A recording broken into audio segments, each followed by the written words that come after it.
পাকিস্তানের সাথে একমাত্র আলোচনা হবে সন্ত্রাসবাদ নিয়ে।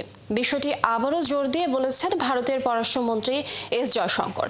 বৃহস্পতিবার কাতারে সাংবাদিকদের তিনি বলেন, সন্ত্রাসবাদ ইস্যুর সমাধান না করা পর্যন্ত স্থগিত থাকবে সিন্ধু পানি চুক্তিও।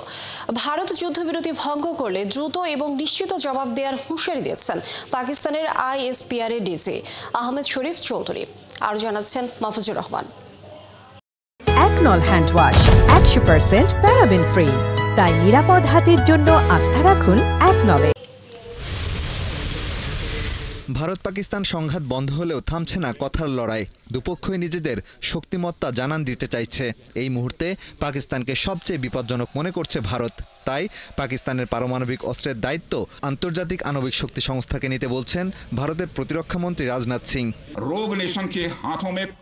এমন একটি দায়িত্বজ্ঞানহীন এবং দুর্বৃত্ত জাতির হাতে কি পারমাণবিক অস্ত্র নিরাপদ?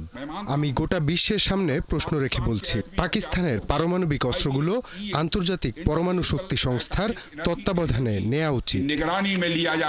ভারতের পররাষ্ট্রমন্ত্রী এস জয়শঙ্কর বলছেন, পাক ভারত সম্পর্ক কঠোরভাবে দ্বিপাক্ষিক। এক্ষেত্রে তাদের জাতীয় ঐক্যের কোনো পরিবর্তন হয়নি। তাই ইসলামাবাদের সাথে একমাত্র আলোচনা হবে সন্ত্রাসবাদ নিয়ে। পাকিস্তানের কাছে সন্ত্রাসীদের একটি তালিকা রয়েছে যাদের হস্তান্তর করতে হবে। তাদের সন্ত্রাসী পরিকাঠামো বন্ধ করতে হবে।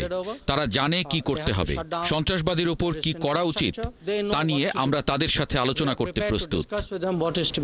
এসব বিষয়ে সমাধান না হওয়া পর্যন্ত স্থগিত থাকবে সিন্ধু পানি চুক্তিও। আর কাশ্মীর ইস্যুতে কেবল পাকিস্তান শাসিত কাশ্মীর নিয়েই কথা বলতে চায় ভারত।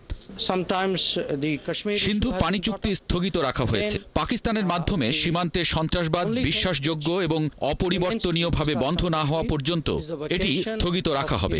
এছাড়া পাকিস্তান অধিকৃত কাশ্মীরে অবৈধভাবে দখলকৃত ভারতীয় ভূখণ্ড উদ্ধারের বিষয় নিয়ে আলোচনা হতে পারে।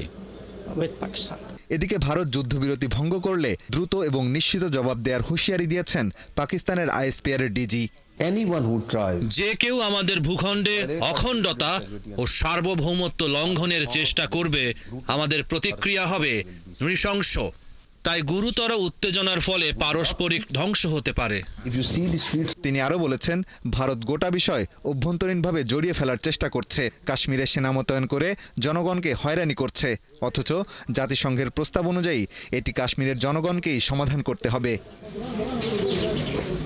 মাহফুজুর রহমান, ৭১।